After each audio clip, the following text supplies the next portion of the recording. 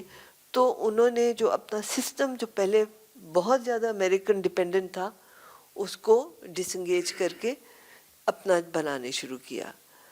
لیکن because it was an Islamic revolution, there spiritual or religious view prevented them from going a nuclear weapon state. So they became signatories of NPT. They allowed NPT IAEA inspectors to come and inspect the plants regularly. I think Iran is one of the most monitored state by IAEA inspectors. So they were all right with it. Now when the negotiations were taking place, I'm fast forwarding so you can ask questions as we move on. جب آپ کے last ٹاکس ہو رہے تھے Oman میں، تو Americans and ایرانیئنز head agreed. پہلے تو ہم جے سی پی او کی بات کریں، وہ ٹرمپ صاحب آئے، انہوں نے وہ پھاڑ کے چھوڑ دیا کہ it was a bad deal and we are going to redefine our relationship with Iran on this. So J C P O A became sidelined. انہوں نے ڈائریکٹ ٹاکس شروع کیے. عمان میں جب ٹاکس ہونے لگے، Israel attacked and they derailed the talks. ابھی پھر جنیوا میں ٹاکس ہو رہے تھے. Then again Israel action replay. The question is, why is Israel doing it? And we come back to the same idea of MEGA, make Israel great again. اور وہ اپنا جو ڈیفائن کر رہے ہیں وہ ہے ببلکل رائٹ کہ اللہ تعالیٰ نے حضرت ابراہیم کو یہ وعدہ کیا تھا کہ from Euphrates to Nile this is your land, it's your right, and they want to reclaim that. اب اس میں بہت سی ڈیبیٹس ہیں within Judaism also, because Jewish بھی جس طرح سنیوں کے اسکولز آف تھاٹ ہیں، شیعز کے اسکولز آف تھاٹ ہیں، کرسچنس کے اسکولز آف تھاٹ ہیں، جوڈائزم کے بھی ہیں. There are certain rabbis who believe کہ اگر آپ اس طرح کی جنگ و غدر اور زد و کوب کریں گے تو اللہ تعالیٰ کی لعنت آپ پہ پڑے گی. 2 دفعہ، ایک دفعہ ہو چکی ہے اور اب اگلی دفعہ ہونے والی ہے. So why are you precipitating it? There is another school of thought that says that the Jews are the chosen people. So because they are chosen, اللہ تعالیٰ نے ان سے کوئی پوچھ گچھ کرنی نہیں ہے. So sinning is good. They actually believe کہ جتنے sins آپ commit کریں that is a good thing you're doing. کیونکہ اس پہ اللہ تعالیٰ جو ہے آپ کو he is not going to do anything to you. جس پہ آپ سن کریں گے اسی کا مسئلہ ہوگا. The point is کہ غزہ میں جو انہوں نے تباہ کاری کی، this was part of that school of thought.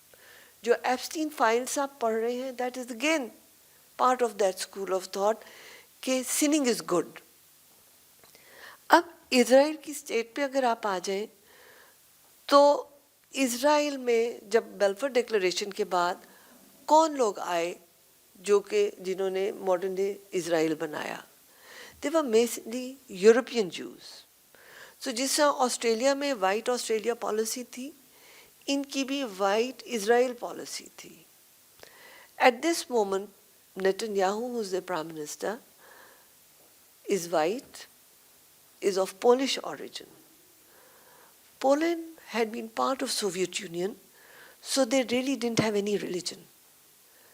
Netanyahu's parents had no religion. They were neither Jews nor Christians.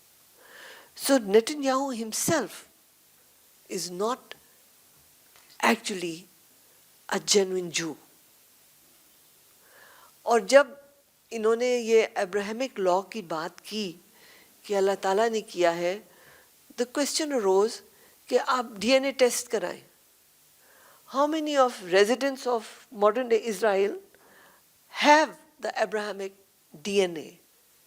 کیونکہ حضرت ابراہیم کے دو تھے بیٹے, اسماعیل اور اسحاق. اسماعیل سے مسلمانوں کی ہے, اسحاق سے جو ہے وہ جوز کی ہے. The residents, the Palestinians, are as much promised by God as are the Jews. But this is an existential issue for the Jews. اگر آپ اسرائیل کو کہتے ہیں کہ we recognize you as a state, that means that you deny everyone else the right to exist there.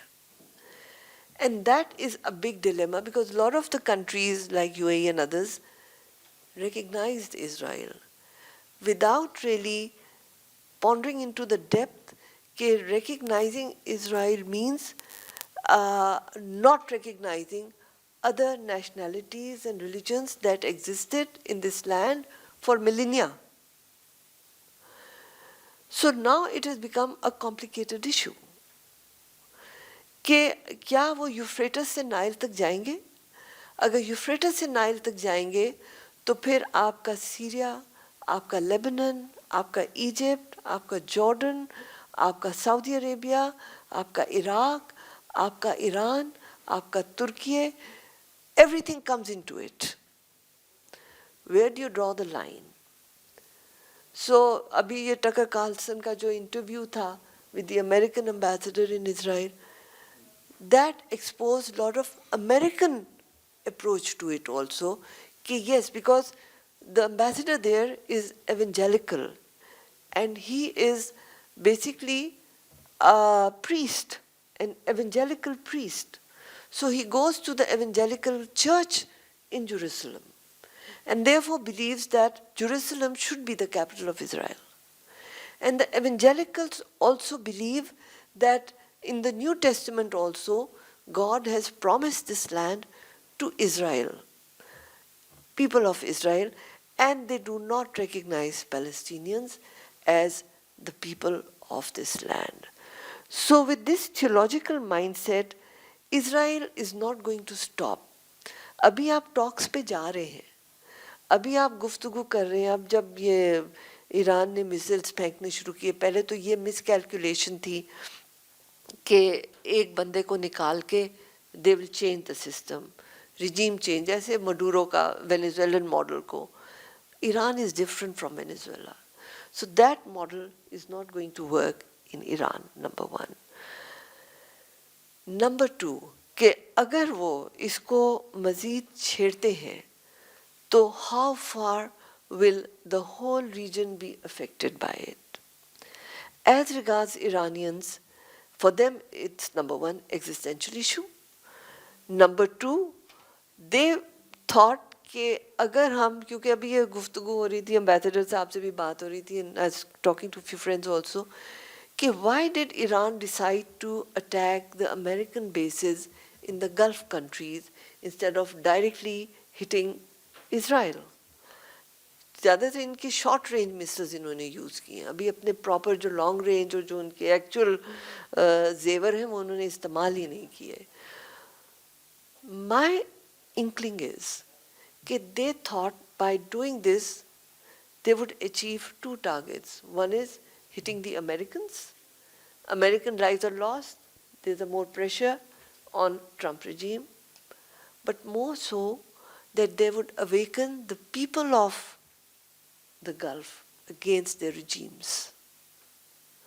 So it would be kind of an Arab Spring that they will generate through these missiles.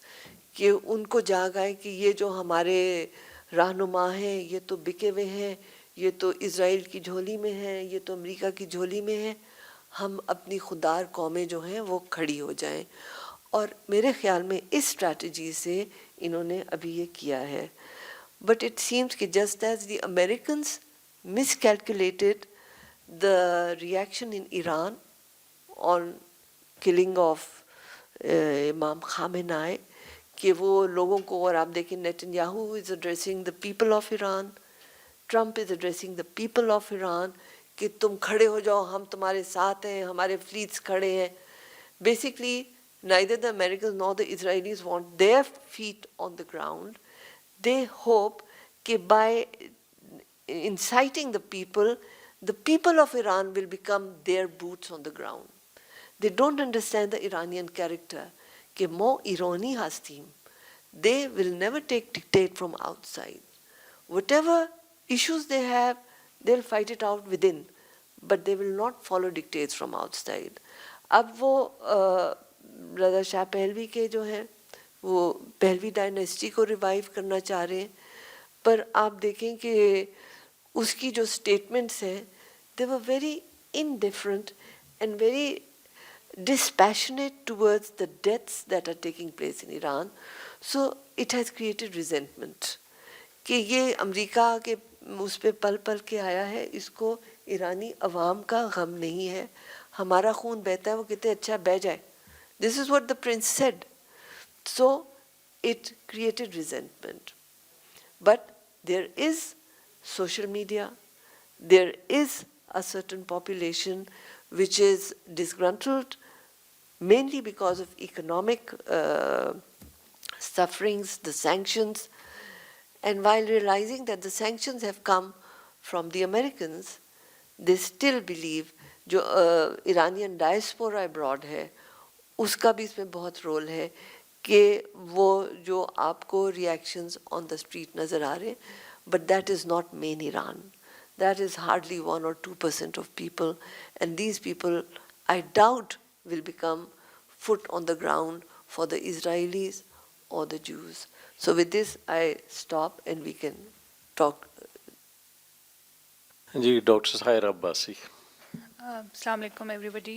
Thank you very much Khalid Rahman Saab, Ambassador Syed Abrar Hussain Saab, for inviting me at this very important dialogue. I would like to see it in the, I have 5 minutes, right? I would like to see this in the context of reshaping Middle Eastern order. As we discussed previously in your previous in-house session, that the world is changing.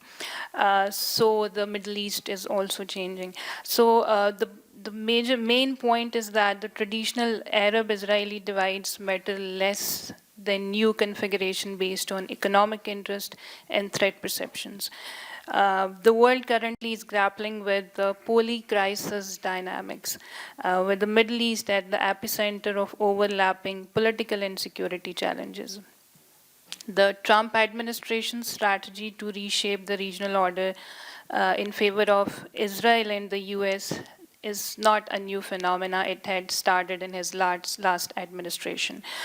From the Abraham Accord to overt pressure on Iran and attempts to influence its regime reflects a transactional approach to diplomacy and prioritizes selective alliances over inclusive regional stability. Very lately and very recently, we have seen when the Modi visited Israel, the Netanyahu has kind of came up with a new concept, which is the hexagon of alliances.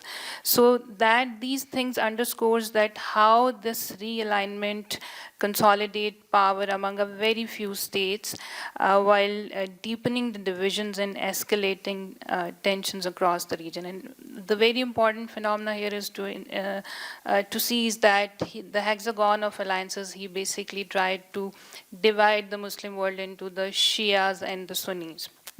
So talking about the Pakistan's options and choices, we have seen that in 2025, following the military standoff and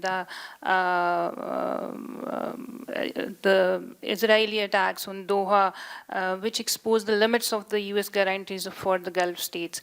In response, Pakistan strengthened its strategic profile through credible military capability and professional training and defense cooperation and all that. So this repositioning kind of helped Pakistan to secure a strategic defense and mutual assistance agreement with the Saudi Arabia, which enhanced the Pakistan's role from a crisis-prone state to a potential middle power and a reliable security partner in the Middle Eastern region. However, the 2026 would present with Pakistan with a lot of multi-dimensional crises or challenges, I would say. Like my colleagues have discussed about Afghanistan and the situation in Middle East. Now Pakistan is confronting with multinational security challenges. On the eastern front, there are tensions with India, which are persistent because we have seen that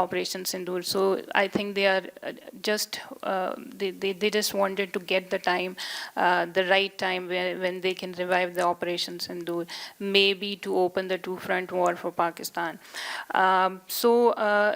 ایک تو یہ ہو گیا. To the west there are the hostilities with Afghanistan جو ابھی میرے colleagues نے discuss کیا, اور اس میں ایک چیز I would like to take the opportunity here to discuss. میرے colleague نے بات کی that the psychological thing about extreme, جب بھی آپ extremist tendencies کو اور extremism کو ڈیل کرتے ہیں تو آپ کو افغانس کی سائیکی, جو افغانی لیڈرشپ ہے, جو رجیمز ہیں طالبان کی, ان کی سائیکی کو انڈرسٹینڈ کرنا بہت ضروری ہے. کہیں نہ کہیں بیکاز ہم نے دیکھا آئی آر کے اندر بھی یہ پریویل کرتا ہے that Afghanistan is the graveyard of the great powers.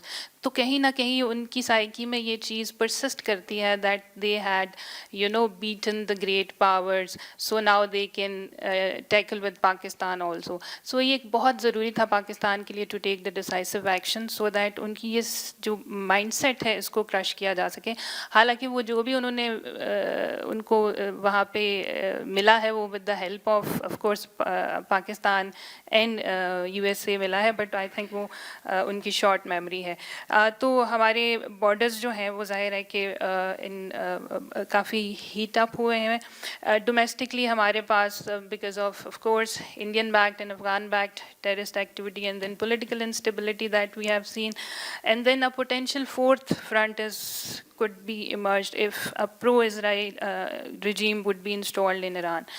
And I think that we should not take it that Iranians are very resilient, and although they are, but they are abhi unki kyunki top leadership jo hai wo bilkul usko crush kar diya gaya hai.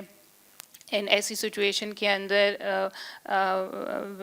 Uncertainty بہت زیادہ ہے. سو ہمیں اس چیز کے اوپر بہت زیادہ فکر مند ہونے کی ضرورت ہے کہ وہاں پہ جو کیونکہ یہ سی آئی اے کا طریقہ کار رہا ہے, امریکہ کا طریقہ کار رہا ہے کہ انہوں نے جو ہے وہ عوامی سینٹیمنٹس کو ابھار کر کے جو ہے وہ اینٹائی رجیم یا اینٹائی جو ان فیور آف ان کے اپنے انٹرسٹ کو اچیو کرنے کے لیے وہ ابھارتے ہیں لوگوں کو.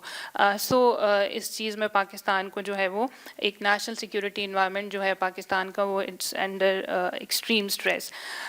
Now talking about India Israel axis, there are two things which I would like to take your attention towards. جو ہیگزاگون آف الائنس کی بات ہوئی ہے, جب مودی صاحب کینیسٹ میں گئے اور وہاں پہ انہوں نے اسپیچ کی تو انہوں نے دو چیز پہ بہت زیادہ اسٹریس کیا.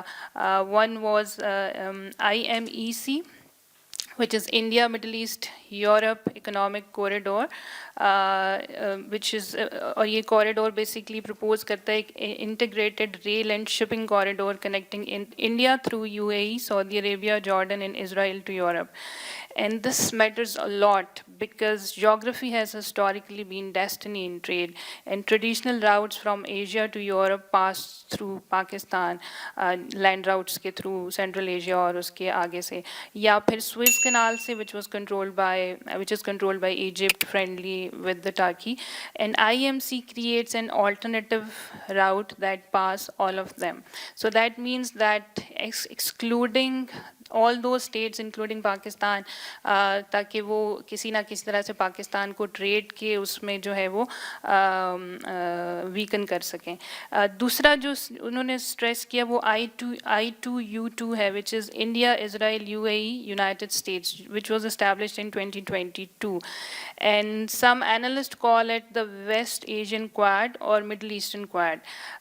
So یہ basically water, energy, transportation, space, health, food security, technology projects including food for security for India, اور بہت ساری چیزیں اس کے اندر جو ہے وہ آتی ہیں. On the surface it looks like کہ یہ صرف ایک ٹیکنیکل کوآپریشن ہے, بٹ ان پریکٹس یہ ایک اسٹریٹجک بلاک ہے جو انڈیا, اسرائیل اور کی گلف اسٹیٹس اور یونائٹڈ اسٹیٹس کو جو ہے وہ انٹیگریٹ کرتا ہے تاکہ وہ ڈیفینس, ٹیکنالوجی اور اکنامک ٹائز کے اندر جو ہے وہ پراسپرس ہو سکیں. And we should not forget and we should be very mindful کہ پاکستان اور ٹرکی جو ہیں وہ اس کا پارٹ نہیں ہیں. اس کے علاوہ ایک اور چیز جس کے اوپر انہوں نے بات کی ہے وہ آئرن بیم کی بات کی ہے, آئرن ڈوم ٹیکنالوجی ٹرانسفر کی بات کی ہے. And these are not off shelf purchases, these are joint development, technology transfer and industrial cooperation that are going to create long-term defense interdependencies, which should be an eye-opener for Pakistan. For Pakistan, now I'm going to conclude. For Pakistan, the deepening India-Israel defense partnership poses a direct strategic challenge. Israel has long been concerned about Pakistan's nuclear program, while India sees Pakistan as a current security competitor.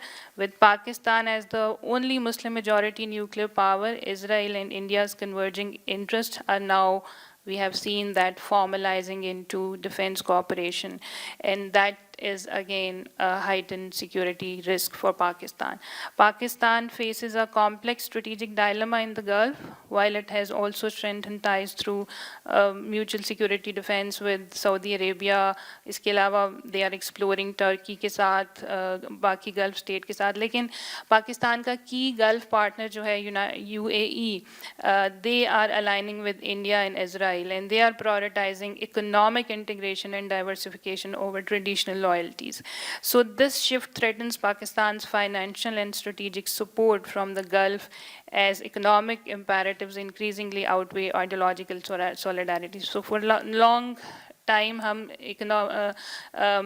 مسلم بھائی چارے کے اوپر یا اس کے اوپر زیادہ stress کرتے رہے, بٹ اب ہمیں نظر آتا ہے کہ نیشنل انٹرسٹ اور economic priorities are taking lead then the ideological things. So the traditional framing of middle eastern politics, Israeli Palestinian conflict at the centre, Arab solidarity, sectarian Shia-Sunni dynamics is being replaced by a different logic that are economic corridors, technology blocks, and strategic partnerships that cut across all categories. Thank you very much. Thank you. Dr. Tughril Yamin sahab, the floor is yours. شکریہ. بیسر صاحبہ نے بہت سی باتیں بتا دیں. She has set دا سین. اور خالد صاحب نے مجھ سے کہا کہ مختصر رکھو, صرف یہ بتاؤ کہ پاکستان پہ کیا اس کے مضمرات ہوں گے. تو میں مختصر بات ہی کروں گا. پاکستان تو کراس فائر میں ہے کیونکہ ایران ہمارا نیبر ہے, اور اس کے اسپل اوور پاکستان میں ہو سکتا ہے مختلف طریقوں سے. ایک تو نمبر 1 تو یہ کہ اگر اسٹریٹ آف ہارمز بند ہو گیا ہے, جو کہ کہا جا رہا ہے بند ہو گیا ہے, تو اس سے تو تیل کی آمد و رفت بند ہو جائے گی اور ہماری پرائسز بڑھ جائیں گی تیل کی. پتہ نہیں, میں نیکسٹ ٹائم آپ مجھے بلائیں گے یہاں تو میں کہوں گا بھی میں تو اپنا پیٹرول کنزرو کروں. نہیں, I am serious about it. تو ہم ساری دنیا پہ سے فرق پڑے گا کہ انڈیا کے پاس کہتے ہیں 9 یا 10 دن کا اسٹریٹجک ریزرو ہے. سب سے پہلے بہت بڑی اسٹریٹجک افیکٹ جو ہوگا.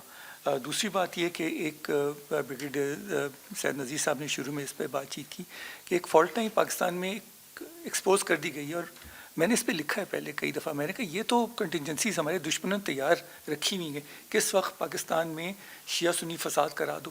آپ نے کہا کہ جی ان کے پاس ہتھیار بھی تھے. یہ تو بہت ہی خطرناک بات ہے. آپ اتنا تیش دلا دیں لوگوں کو کہ وہ اپنی املاک پہ حملہ کرنا شروع کر دیں. ٹھیک ہے, وہاں آپ وہ امریکن کونسلیٹ میں گئے کراچی میں یا لاہور میں, مگر اگر آپ اپنی املاک پہ حملہ کرنا شروع کر دیں, اگر جیو ہیک ہو جاتا ہے اور اس میں کہا جاتا ہے کہ آپ فوج کا ایک مخصوص طبقہ ہے جو آپ کے خلاف ہے, جس نے آپ کو اس لیول تک پہنچا دیا, تو ہمارا انٹرنل ڈسینٹ بڑھایا جا سکتا ہے. خطرناک سچویشن ہے یہ ہمارے ملک کے لیے کریٹ ہوئی ہے. یہ جو فتنہ شیعہ سنی فساد کا کھڑا کر دیا گیا ہے, اور یہ اچانک ہوا ہے, اتنی تیزی سے ہوا ہے. سر یہ بڑی اس میں بہت شرارت ہے اور ہمیں چاہیے کہ ہم اس کو کنٹرول کریں. ایران کے ساتھ اچھے تعلقات رکھیں, عربوں کے ساتھ اچھے تعلقات رکھیں, دعا اللہ تعالیٰ سے کریں کہ یہ جنگ بھی ختم ہو, جلد ختم ہو. اور یہ صرف نیوکلیئر ویپنس کے لیے نہیں, یہ تیل کے لیے جنگ.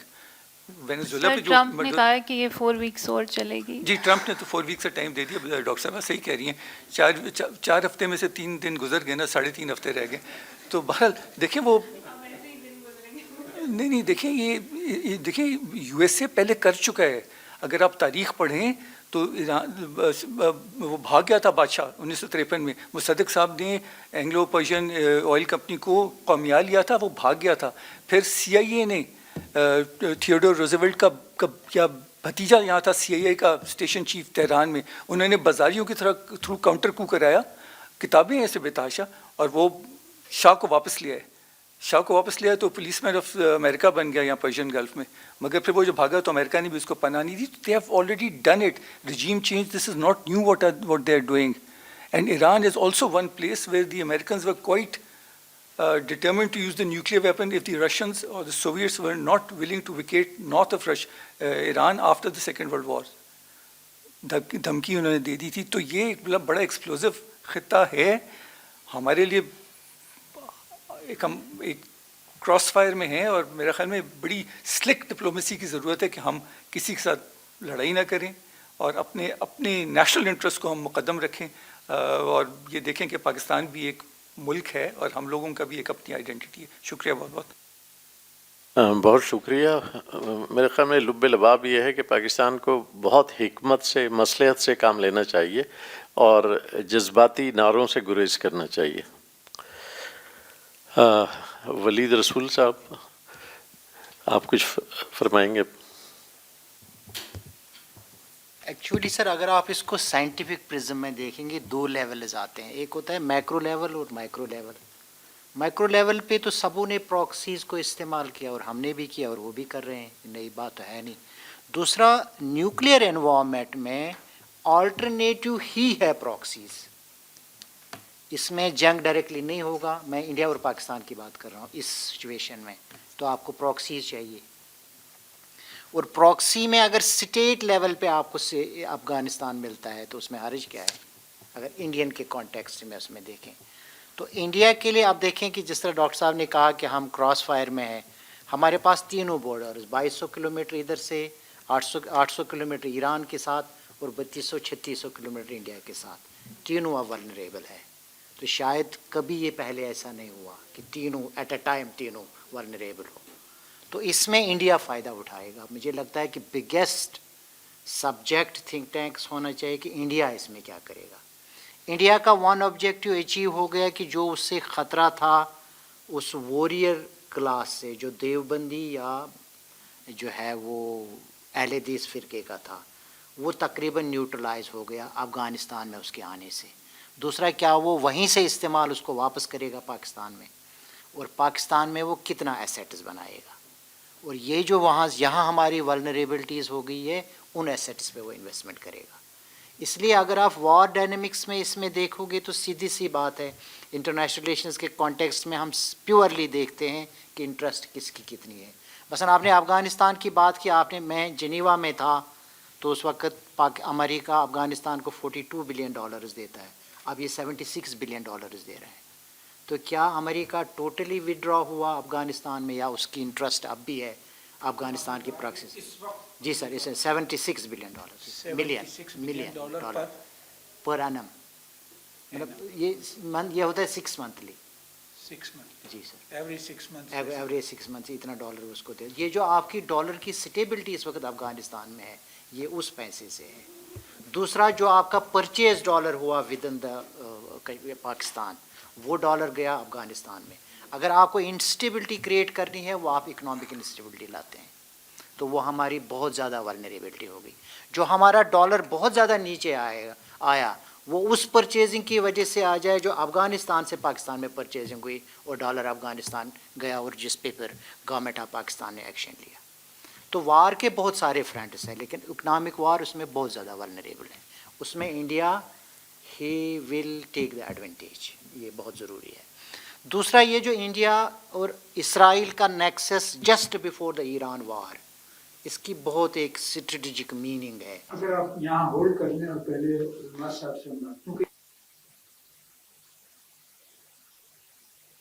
جی ظفر الحسن الماس صاحب. جی تھینک یو. دیکھیں پاکستان کا اصل میں سب سے بڑا پرابلم جو اوور دی ایئرز رہا ایکسٹرنل سیکٹر کی ولنریبلٹی، اور اس میں یہی ایکسپورٹ امپورٹ اور یہ ساری چیزیں کیسے افیکٹ ہوں گی. تو یہ وار جو ہے، چونکہ اوور دی ایئرز ہم نے کوشش کی ارلی 2000 میں کہ پہلے ہمارے پاس آئل کی ریزرو جو ہے 1 منتھ پلس ہوتے تھے، تو پھر یہ کہا کہ کاسٹ آف ہولڈنگ ریزرو بہت زیادہ ہے، تو اس کو آئی ایم ایف کے کہنے پہ ہم نے کہا کہ 7 دن سے زیادہ کے ریزرو ہم بلڈ نہیں کریں گے. تو جب 7 دن کے ریزرو پہ آ گیا تو ابھی جیسے اسٹیٹ آف ہرمز کوئی 15 سے 20% of the global oil trade کو کنٹرول کرتا ہے. تو اب پاکستان میں پھر ایک بڑا گیپ تو خیر ایران کا جو فیول ہے، وہ پیٹرول کا جو اسمگلنگ ہے جو اللیگل ہے، لیکن یہ ہے کہ وہ ہم سب نے ایکسیپٹ کیا ہوا ہے اور وہ بارڈر کے تھرو فلو کر کے پاکستان کے ڈفرینٹ ایریاز میں سرو کر رہے ہیں. تو ایک سائزیبل کوانٹٹی کو وہ جو ہے وہ کیٹر کر رہا تھا، تو وہ بھی ایک بلاک ہوگا، تو اس کے بعد میں وہ بھی ایک ڈیفیسٹ کریٹ ہوگا. دوسرا یہ ڈیفیسٹ بھی کریٹ ہوگا، تو ہم تھوڑا سا ملٹیپل اس میں چلے جائیں گے.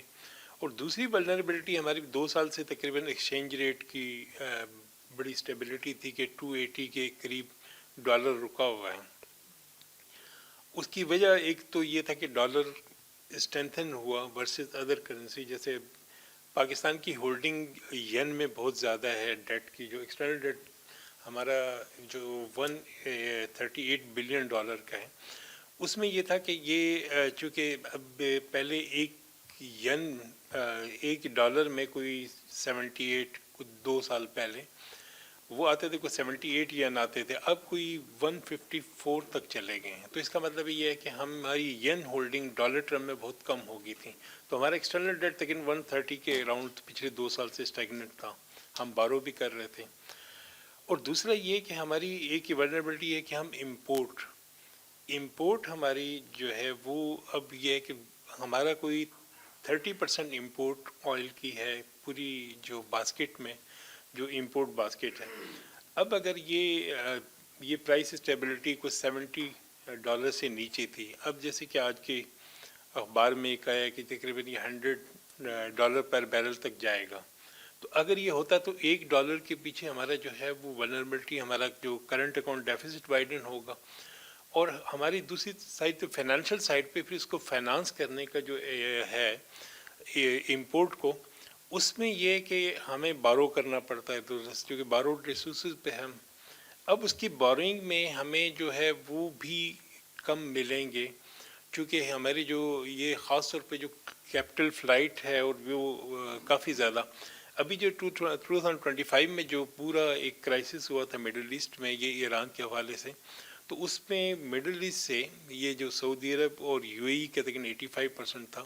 کہتے ہیں جو کیپٹل آؤٹ فلو ہوا تھا یہاں سے جو یورپ اور امریکہ کی ڈیسٹینیشنز تھیں، اور جو رچ لوگ اپنے کیپٹل کو لے کے بھاگ رہے تھے یہاں سے، تو وہ کوئی $350 بلین سے لے کے کوئی $700 بلین کا اسٹیمیٹ جو ہے لگایا گیا تھا. اور پاکستان کی total G D P $400 billion ہے. تو آپ اس سے اندازہ کریں جو کوانٹم ہے، تو اس کا مطلب یہ کہ مڈل ایسٹ سے پھر ہماری جو لیبر ہے جو ہماری وہ اس کا فلو ہے وہ کوئی 60% ہمیں مڈل ایسٹ سے آتا ہے ریمیٹنسز کا، وہ بھی کوئی $40 بلین کے قریب ہے. وہاں سے لیبر کا اگر ایگزوڈس ہوا، یہ وار پرولونگ کی یا ایکٹیویٹیز کرٹیل ہوئی، تو بہت سے لوگوں کو واپس آنا پڑے گا. تو اس کی وجہ سے پھر یہاں پہ ایک جو کرائسس ہوگا، سوشل انریسٹ ہوگا، وہ اپنی جگہ پہ، لیکن ہمارا جو ڈالر کا فلو وہاں سے بھی رکے گا. تو ایک پھر ہماری ایکسپورٹ جو گلوبل ڈیمانڈ جو ہے اس کی وجہ سے بڑی شرنک ہو رہی ہے، پوری انسرٹینٹی، تو اس میں ہماری ایکسپورٹ بھی متاثر ہوں گے. تو ہمیں چاروں طرف سے جو ایکسٹرنل اکاؤنٹ پہ ہی پریشر آئیں گے، ہماری ایکسچینج ریٹ کے ولنریبل ہونے کی چانسز ہیں. پھر یہ کہ جو گلوبل کراس کرنسی کا جو ہے اس میں بھی ہمیں کافی چانسز ہیں کہ ہمیں اس کو بڑا نقصان ہوگا. پھر ہم جو گلوبل اگر انٹرسٹ ریٹ اوپر جاتے ہیں، پاکستان میں انفلیشن اوپر جاتا ہے، اور گلوبل انفلیشن اوپر جاتا ہے تو اس کے کانسیکوینسز بھی ہماری اکانومی میں اچھے خاصے پڑنے کے امکانات ہیں. تو اس وار کی جتنا پرولانگ ہوگا اتنا پاکستان کے لیے یہ بڑے اکنامک فرنٹ پہ بہت زیادہ سیریس کانسیکوینسز ہیں، چونکہ ہم نے بفرز اس طرح کے کریٹ نہیں کیے اکانومی میں. اور جو بفرز ہماری تھی کہ وہ بھی، اور ایک بات ایک لحاظ سے ٹھیک تھی کہ جو ہم آئل کو اگر ایک مہینے کے لیے رکھتے ہیں تو اس کی کاسٹ تو آپ کو بہت زیادہ پے کرنا پڑتی ہے ڈالر ٹرم میں، تو ہم نے 7 days پہ کی تھی. لیکن یہ کہ اس طرح کی جو ایگزیجنسی ہوتی ہے اس صورت میں ایک دم یہ آپ کے اگینسٹ جا سکتا ہے. لیکن آپ نے ایک کئی سال، کوئی 10-15 سال اس کو انجوائے کیا کہ ہم نے یہ کم کر کے پیسے بچائے، لیکن ایک دم بہت بڑا وہ آ جا سکتا. تو اس طرح کے جو ہے ایک اکانومی پہ، اوور آل گروتھ پہ، ہماری اس وقت جو اسٹیبلٹی کا ایک اکانومی میں تھا اس پہ بھی یہ ہے کہ اکانومی پہ، امپلائمنٹ پہ بڑے سیریس کانسیکوینس ہوں گے پاکستان پہ. تو پاکستان کا جو ہے یہ کچھ نہ کر کے بھی پاکستانی اس وار سے ویسے بظاہر کوئی لینا دینا نہ ہو کے بھی ہمیں ٹھیک ٹھاک جو ہے وہ ہٹ پڑے گی، اور یہ ایکسٹرنل سیکٹر کی ولنریبلٹی زیادہ ایکسپوز ہوگی. Thank you. بہت شکریہ. میں سوچ رہا تھا آپ کچھ بتائیں گے کہ کیا کیا ہے. اس میں یہ ہو سکتا ہے کہ جتنا پاکستان کے اصل میں جو اسٹرکچر اکانومی کا ہے وہ امپورٹ کی اوریٹیشن بہت زیادہ ہوگی. اب ہم ٹریڈنگ اکانومی بن گئے، ہم گلوبل مارکیٹ سے لیتے ہیں، کوئی اسمگلنگ کی صورت میں ایرانین پروڈکٹ یہاں تک بک رہے تھے. تو یہ ایک طرح کا ہماری ایمبیڈ ہو چکا ہے. ایک تو یہ کہ جو جینون ہماری جو ہے امپورٹ، ابھی جو جنوری تک پچھلے 7 مہینے میں کوئی 8-9% ہماری امپورٹ آلریڈی بڑھی ہوئی ہیں، اور پچھلے 2 سال سے ہم امپورٹ کرٹیل کر رہے تھے. تھوڑا سا ہم نے اوپن کیا ہے تو یہ حالت ہے کہ امپورٹ بڑھ رہی ہیں. پھر جو ایلیگل تھیں وہ تو بڑا ٹھیک ٹھاک تھی.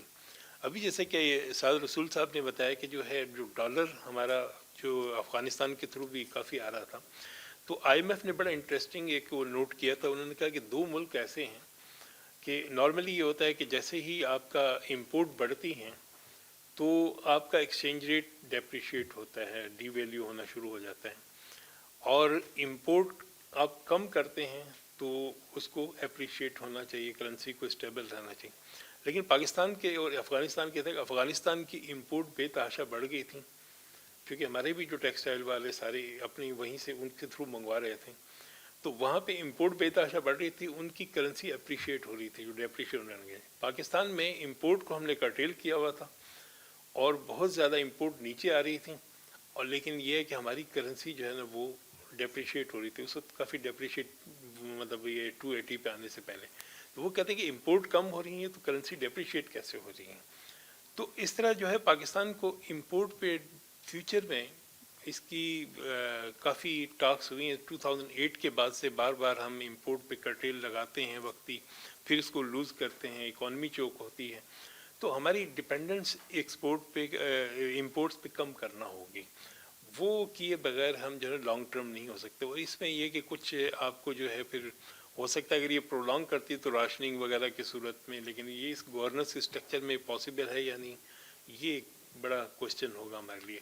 لیکن یہ کہ ہمیں اس کے لیے پہلے سے تیاری مطلب جو ہے وہ اکانومی کے فرنٹ پہ کرنے کی ضرورت ہے، جس میں فردر میٹنگ ہوں، سپلائی سچویشن کو اسیس کیا جائے کہ کتنی ہیں، اور اگر ہوتی ہے تو ہم فال بیک پوزیشن کیا ہوگی، ہم کہاں پہ کٹ کر سکتے ہیں. یہ ساری ہمیں انتظامات ابھی سے کرنا شروع کر دینے چاہیے.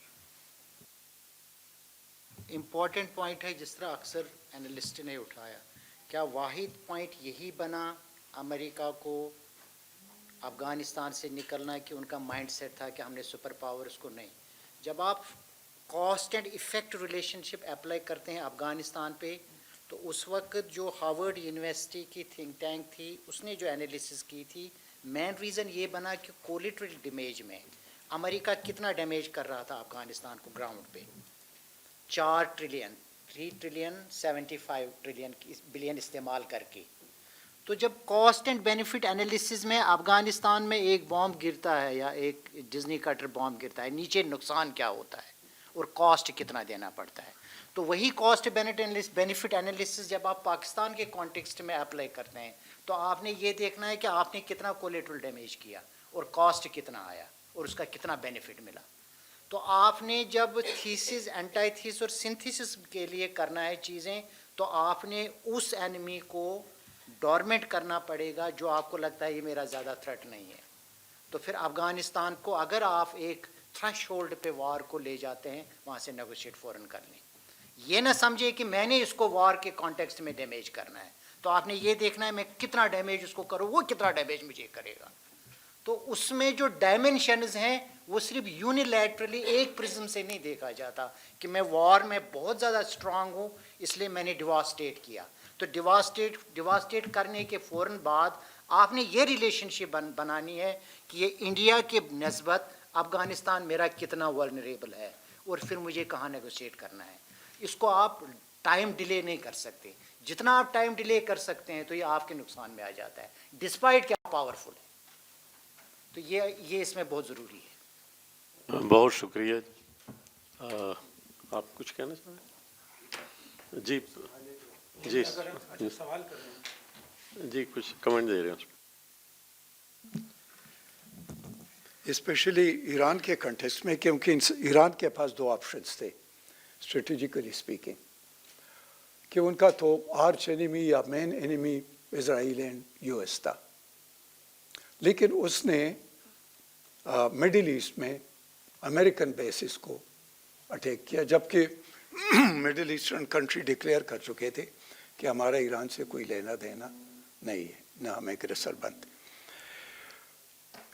امریکہ اسرائیل چاہتا تھا کہ یہ short and tense decisive war ہو جبکہ چوز کیا ایران نے کہ it is a long drawn plus on multiple fronts and plus اس کی اسکوپ کو بڑھایا جائے and including the strait of Hormuz اس کو بھی بند کر دیا گیا. آیا ایران اگر ایک پنچ کے طور پر اسرائیل کو پنش کرتا تو اسرائیل ایجیٹیٹ ہوتا تاکہ اس وار کو ختم کرے کیونکہ چھوٹا ملک ہے کوہیسو نہیں ہے آبادی میں زیادہ وہ ڈیمیج برداشت نہیں کر سکتا کنونشنل لیکن وہ نہیں کیا. Now why Iran has done it اور جس کی وجہ سے سمپتھی ڈپلومیسی میں مڈل ایسٹ کے ساتھ اور پاکستان کو ایک ڈائلیما میں ڈال دیا. ایک تو یہ ہے. دوسرا یہ ہے کہ یو اے ای کا جو کردار ہے اسپیشلی افغانستان کے اس میں اینڈ پلس ایران کے اس میں ان دونوں میں یو اے ای کا کردار بڑا ایکٹیو رہا ہے اینڈ سگنلنگ جو ہوئی ہے وہ یو اے ای سے دونوں میں ایران میں بھی ہوئی ہے اینڈ پلس افغانستان میں بھی ہوئی ہے. آیا اپنے سائز سے اتنا بڑا بائٹ لینا یا اتنا مطلب ہے کہ اوور اسٹریچ کرنا will it survive a city state or not. یہ بھی ایک اور درمیان میں مول بن رہا ہے یا ایک اسٹریٹجک ہب بن رہا ہے بٹوین اسرائیل اینڈ ایران. ایک اور ہے کہ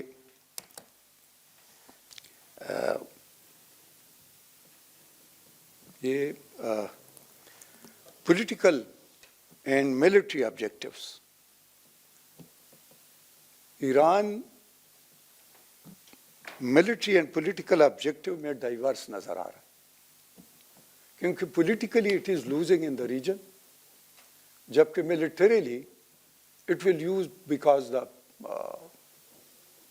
enemy is too big and too devastating یا اس کا جو باقی یو این میں یا باقی میں اس کا جو اسٹیٹ ہے یا وہ ہے.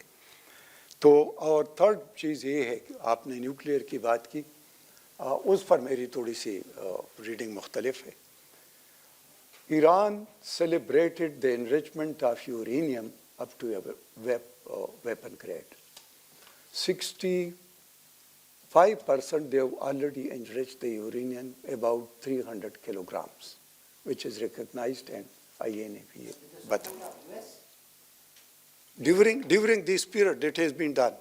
اور اس کے لیے پھر بات ہوئی تھی کہ اس کو رشیا شفٹ کیا جائے یہ جو اسٹاک پائل ہے لیکن وہ اسٹل ایران کے پاس ہے more than 65% enriched uranium. اب اس میں بات آ جاتی ہے کہ they got the delivery means And if they have got the intent,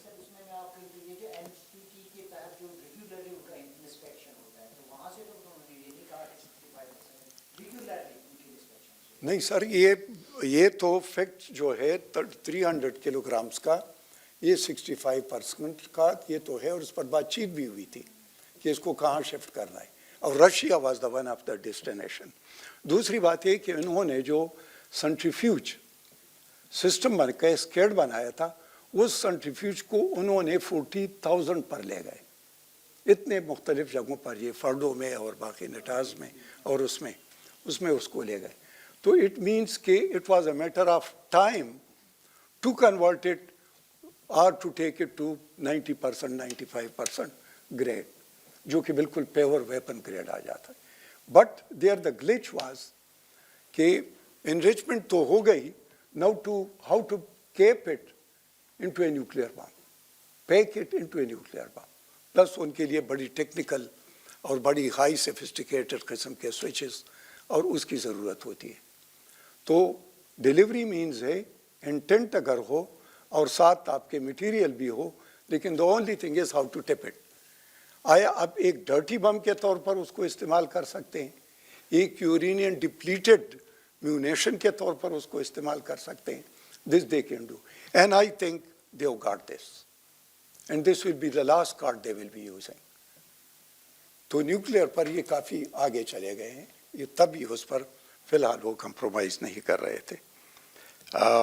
اور میرے خیال میں کہ لاسٹ یہ ہے کہ ہمارا تھرڈ فرنٹ بلکہ فورتھ فرنٹ وچ از دا سی فرنٹ وہ بھی ایکٹیو ہو سکتا ہے اگر یہ حالات اس قسم کے جاتے رہے.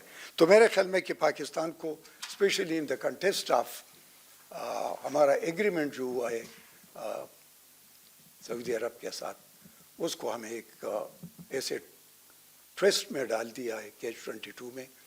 It's difficult for Pakistan how to walk on the tight. تائید کرنا چاہتا ہوں, ایک سوال آپ سے کیا گیا تھا, یہ لیٹسٹ خبر ہے. According to the IAEA, Iran maintains a stockpile of 440.9 kilograms, that is 972 pounds of uranium enriched up to 60% purity, a short technical step away from weapon grades level of 90%.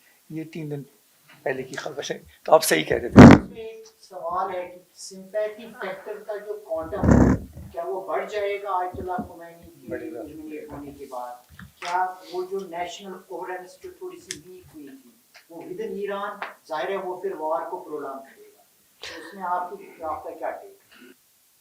May I take the floor, Mr. Chair? بلکہ اگر آپ کی اجازت سے جی ایسا کر لیں کہ آپ فلور اس سوال کے جواب میں بھی لے لیں جی اور پھر اپنے کوئی کنکلوڈنگ اسٹیٹمنٹ دیں, پھر اس کے بعد ہم پورا راؤنڈ لیں. Thank you so much for these questions. جہاں تک اٹیک آن گلف, اس پہ میں نے تھوڑا اپنے ڈسکورس میں بتایا بھی تھا کہ آئی think they calculated it with 2 reasons. ایک تو امریکن بیسز کو ان دا ریجن, بٹ مور سو کہ ادھر کی عوام کو جگایا جائے, ادھر وہاں اپ ہیول کریٹ کیا جائے. اور I think it might have been a miss calculation. لیکن یہ بات درست ہے کہ اسرائیل میں اسٹیمنا نہیں ہے اور US میں بھی اسٹیمنا نہیں ہے. So that's why Iran is planning for a long run war. Short war میں they can win because hit and run کی ان کی strategy ان کو it works for them. ابھی آپ دیکھیں کہ اس وقت نیتن یاہو جو ہے انہوں نے اپنا جہاز پکڑا ہے, گریس سے وہ جرمنی پہنچ گئے ہوئے ہیں. He has jumped the boat. وہ کہتے ہیں نا جب شپ ڈوبنے شروع ہوتے ہیں تو سب سے پہلے چوہے چھلانگ مارتے ہیں.